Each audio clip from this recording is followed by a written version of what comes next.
night, especially after midnight, but we start to see the heavier rainfall moving into the high country around 6 a.m. tomorrow. Look at that heavy rain, gusty winds from Boone to Jefferson all the way down into Spartanburg along the I-85 corridor. Between 6 and 8, those showers start to move in, that line of heavy rain, cloud to ground lightning, and obviously some high winds. That's about 8 a.m. tomorrow morning. So traveling tomorrow, anytime between probably about 6 and noon, you may want to add a little extra time or maybe even postpone some of that with this big storm system moving in. This is 8 a.m. and then between 8 and 10, it starts to move to the east of us. Notice east of Interstate 77, 10 a.m. we could see some strong storms developing that time, and then the system heads to the Carolina coastline, the backside of that snow in the mountains. Right now we do have some storms from Kansas to Oklahoma all the way down just west of Dallas. None of that for us. It's going to take a while to get here. As far as that severe weather risk, it's really tomorrow we see that across the entire region, especially from tomorrow morning into the early part of the afternoon. Storm fuel, yeah, I think we're kind of the low end of that. I think most of that's going to be east of here. This is taking us to about 12 noon tomorrow. So I think the most severe weather threat would be east of the Charlotte metro area, east of Interstate 77, probably late tomorrow morning into early afternoon. When you see a number on here, when we talk about tornado parameters, that means, yes, the potential is there. The higher the number, the more potential there is. So you can see this is tomorrow morning, 11 a.m. When you see a 0.7, yeah, that's a pretty high indication there's a potential for a spin-up tornado. Those are always the real spin-ups that are here and gone pretty quickly, but certainly could happen. As far as rainfall totals, look at this. In the mountains, 1.7, almost 2 inches of rain expected up there. The I-40 corridor, maybe up to about an inch, about half an inch or so here for the Charlotte metro area. Here's the way it shapes up as far as weather impacts. Today, we're going to be mid to upper 60s. Tomorrow, strong storms, high winds, and then Thursday, sunny skies and cooler temperatures across the entire area. So a little bit of everything over the next several days. At the bus stop this morning, it's going to be chilly out there, mid-30s between 7 and 8 o'clock. By 9, we're in the mid-40s. And on the way home, not bad at all. It'll be probably more cloudy than people would like, but still the temperature should be in the mid to upper 60s on the way home today as we check your Guy Roofing 7-day forecast for today. Mild temperatures in the mid to upper 60s, close to 70. We are weather alert tomorrow, especially in the morning, particularly from about 6 a.m. until probably 12 noon. Cooling down to 56 Thursday, Friday. A nice rebound. And look ahead at the upcoming weekend. Now it does look like Saturday is going to be okay. Low 70s. Remember, clocks ahead an hour. Rain on Sunday. Back to the low 60s Monday of next week. That's the weather word.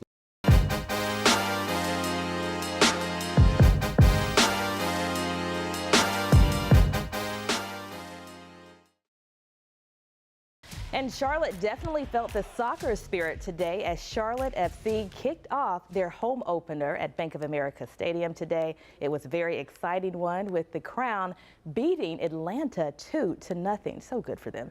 And WCNC Charlotte's Miles Harris, he spoke with local business owners about scoring big from today's match. Well, it's more than just Charlotte FC fans that are excited for Saturday's home opener. It's also local businesses, especially those in the French Quarter, that are seeing those large attendance numbers as well. It's been like the place where everybody goes to watch soccer. The Queen City shaping more and more into a soccer city. The clear indicator, the large crowds and exciting atmosphere sweeping the French Quarter ahead of Saturday's kickoff. It means a lot to the businesses here. Christian Peterson owns a handful of businesses within the popular Uptown pocket, including Valhalla and Hooligans. He says the growing support from the fan base is doing more than filling seats inside Bank of America Stadium. It's also helping business cash in. You mentioned it though too, the attendances. Yep. Do you see those numbers when you come into any one of your businesses in the French Quarter though? Oh yeah. Too? Oh yeah. Oh, absolutely. I mean, this is the highest revenue day next to St. Patrick's Day. The business owner adds that his team has been preparing all week for kickoff Saturday, bringing in additional staff, food, and alcohol, hoping to make a good impression and a win for business and the Queen City. We got friendly bartenders, we got great bar people here, we got great servers, we got great food. I mean, just think about us the next time you're in the city. Come and eat, come and hang out. We're a good place to hang out at. So. In Uptown, Miles Harris, WCNC Charlotte. Charlotte's main shelter for unhoused folks is bracing for a devastating impact from proposed federal cuts. A quarter of their budget is on the line due to President Trump's efforts to reshape the government. It's a lot of money. WCNC Charlotte's Michelle Bowden takes a look at what this will mean for the community as this shelter asks, where's the money? Roof Above is the main men's shelter here in Charlotte, and they actually work to get people into permanent housing, but they're about to face potential cuts. We're talking hundreds of thousands of dollars a month. Oh boy, it was something. Cecil Felton remembers 20 years ago when he and others at Roof Above were asked to help paint the then blank wall that leads to the men's shelter. He chose some words. Well, it was like strength, gratitude, endurance. He thought really mattered. And I just came up with an idea, just, you know, give people rays of hope. You know what I mean? A little bit of hope, that's all they need. Because everybody pretty much has a lot of good in them. Felton has been getting help from Roof Above on and off for 2 decades. Roof Above has 9 campuses that provide meals, work to help people find housing, and offer job resources. They serve 1,400 people a day. It's kind of like a place of refuge, really, to really come and get the help you need. We are seeing more people coming to us in a housing crisis, and so it really feels like a time where we're needing to do more with less resources. The shelter's executive director, Liz Clayson Kelly, says like so many nonprofits, donations from individuals and corporations are down. And now with the president's suggestion, residents of Charlotte, your continued support of our firefighters and the investment in public safety projects make this very possible. This firehouse is not just for those who serve inside, but for the entire community it protects. Firehouse 11 was originally built in the 1950s, a time when Charlotte was growing and the demand for emergency services was increasing. It was constructed to meet the needs of the developing city, housing firefighters who would go on to serve this community through decades. Over the years, Firehouse 11 has been home to countless firefighters, some of whom spent their entire careers here. It has been the background for thousands of emergency responses, fires fought, lives saved, and communities protected. The firefighters stationed here have answered every alarm with courage, dedication, never knowing what awaited them when they arrived on scene. The word fire station has been used for years, but we recognize that we've built today is more than just a place to house fire trucks or store equipment. This will be a firehouse. Because of those who serve, it truly is their home. Firefighters will eat here, sleep here, train here, and support each other just like family. It's where they start their shifts with determination and end them with camaraderie. And for those who will spend their careers in this firehouse, the memories they'll make in the firehouse are just as significant as the incidents they'll respond to. Think of the stories this place could tell if the first calls of the new recruits. We just talked about someone here who just opened up the station. I'm sure he's got plenty of stories to tell us. The lessons passed down from veteran firefighters, the times that they've saved lives, and the moments of grief when tragedy is struck. Firehouse 11 has been the silent witness to all of this, a constant presence in a profession where so much is unpredictable. Today, as we move forward, we carry those stories with us. The firefighters who walked through the doors of Firehouse 11 left the mark, not just on the firehouse, but on the city. Their legacy is woven into the very foundation of the Charlotte Fire Department. While we honor the past, we also look forward. The new Firehouse 11 will be a 17,160 square foot, 2-story, 4-bay facility built to support the growing needs of the community. Designed with the latest advancements in firefighter safety, technology, and environmental sustainability, it will provide an upgraded space for the men and women who answer the call every day.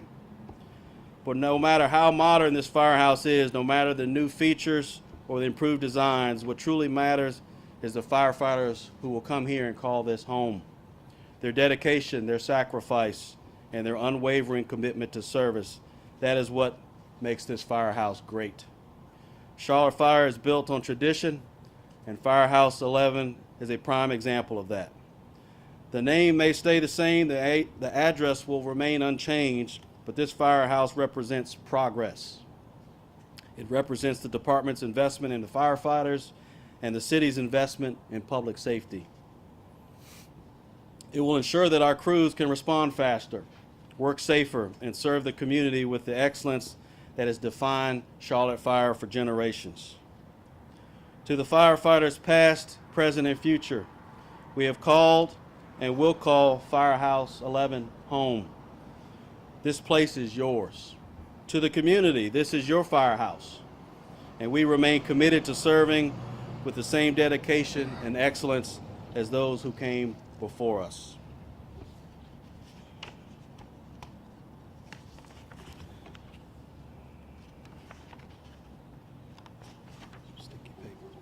It's now my honor to introduce Mayor Pro Tem Anderson and District 1 representative. A proud Charlotte native, Mayor Pro Tem Anderson has built an impressive career that spans multiple industries and communities. Her professional experience has taken her across the country and around the world, making her a strong advocate for innovation, economic growth, and opportunities here in Charlotte. Her passion for public service and dedication to our city's future make her an invaluable voice in shaping what comes next. Please join me in welcoming Mayor Pro Tem Dante Anderson.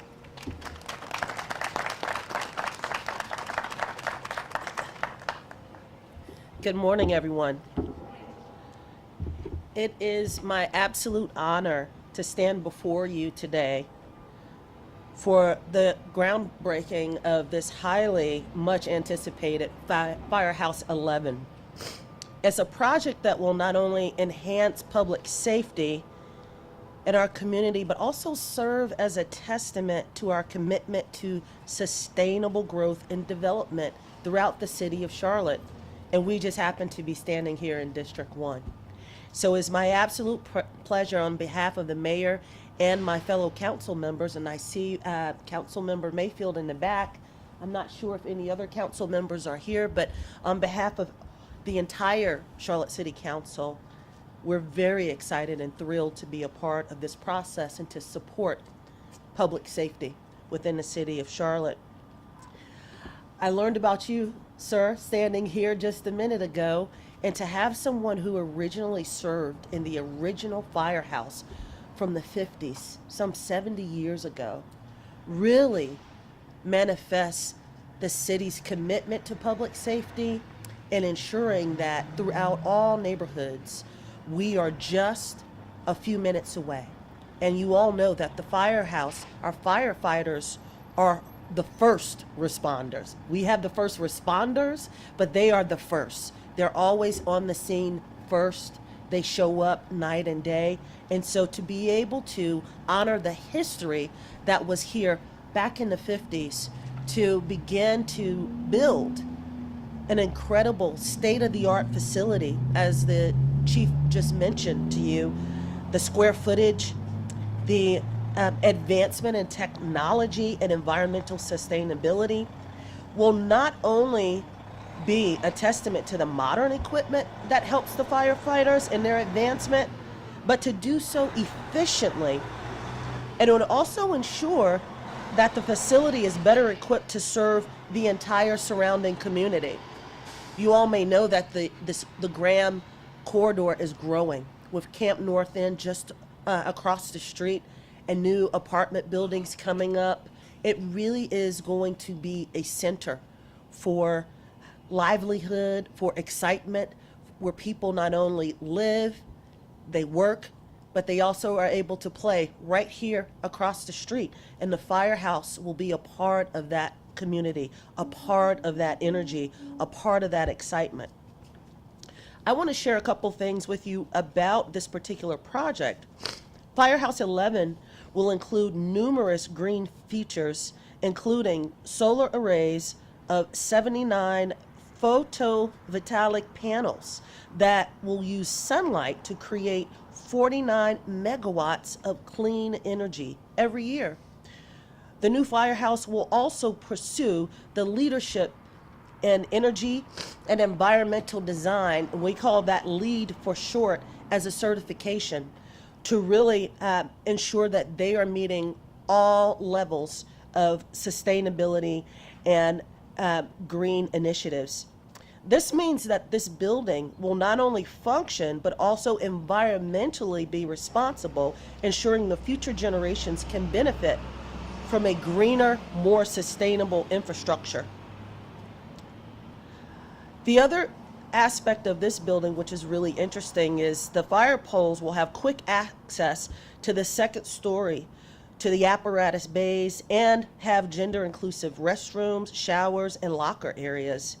This project has been made possible thanks to the effort of our city leadership and the foresight outlined by the Construct Fire Facilities Program. It was approved as a part of our 2024 fiscal year adopted budget, and we are very happy to be here to see that vision come to life.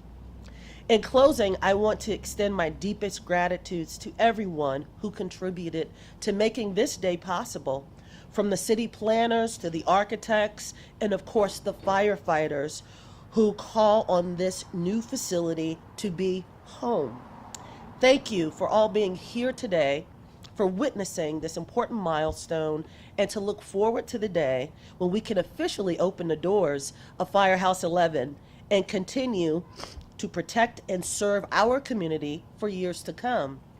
And now it is my privilege to introduce our next speaker, Reverend Dr. Kevin J. Griffin, who is the pastor of First Mount Calvary Church just down the road and is a dedicated member to our community. Please join me and welcome the Reverend to the podium.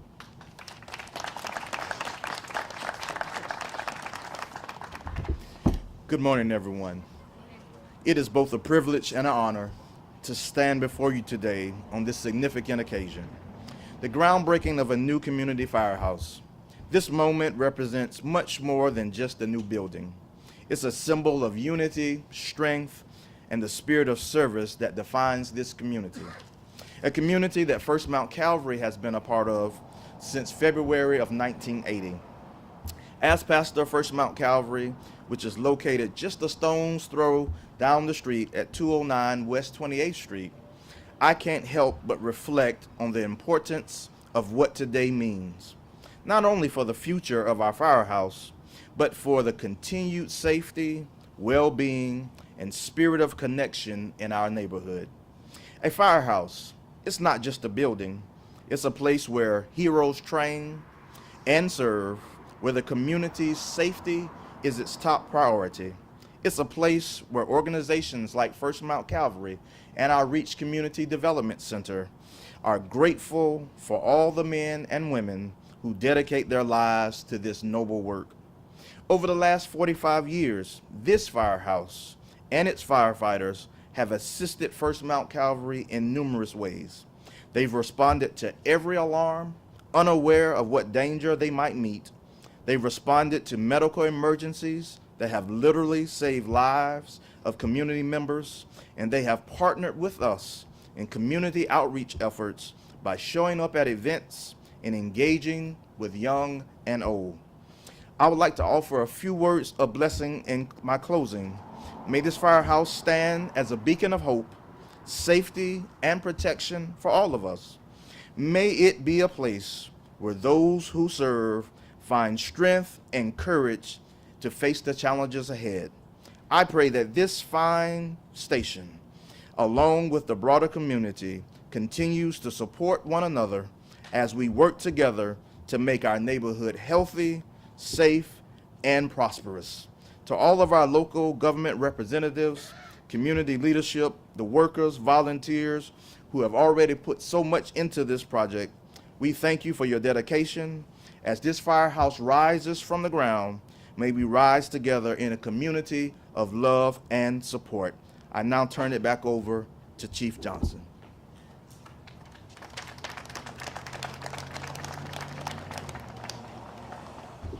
Thank you, sir.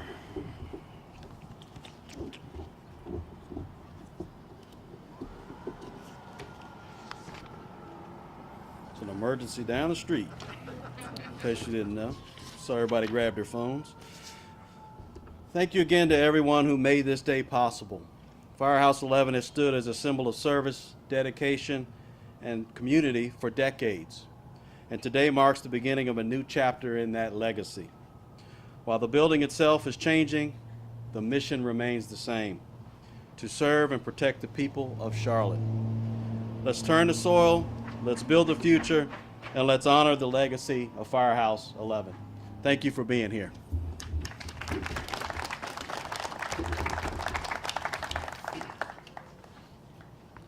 All right, we'll go with photo group 1.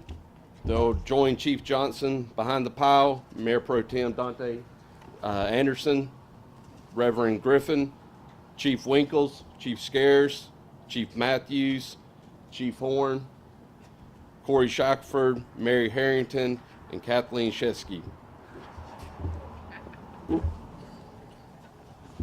Yeah. It's like my last name. Good luck with it. Yeah.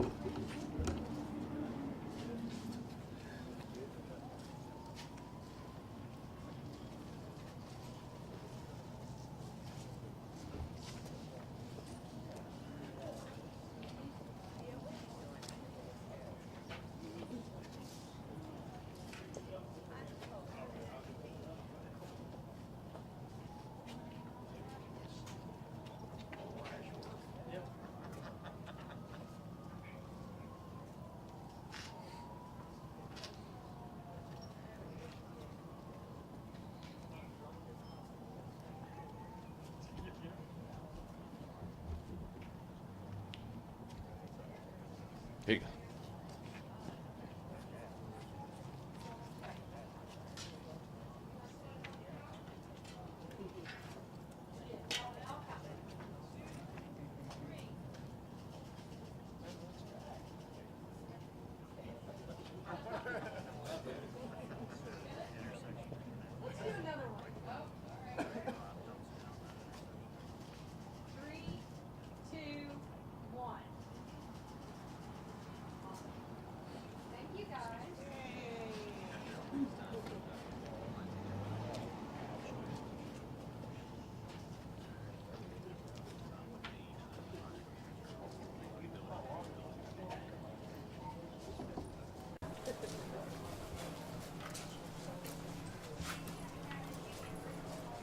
Group 2, we'll do the station design work group.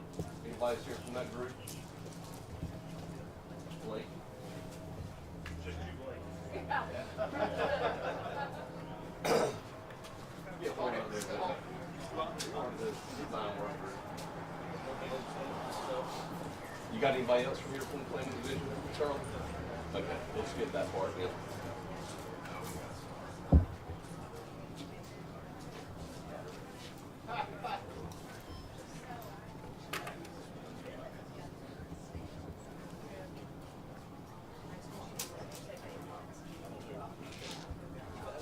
Yeah, you about to get back up there.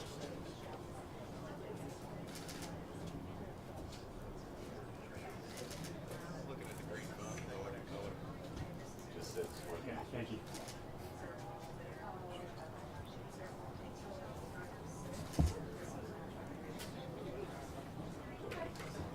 Next, we'll do command staff and all the division chiefs in attendance.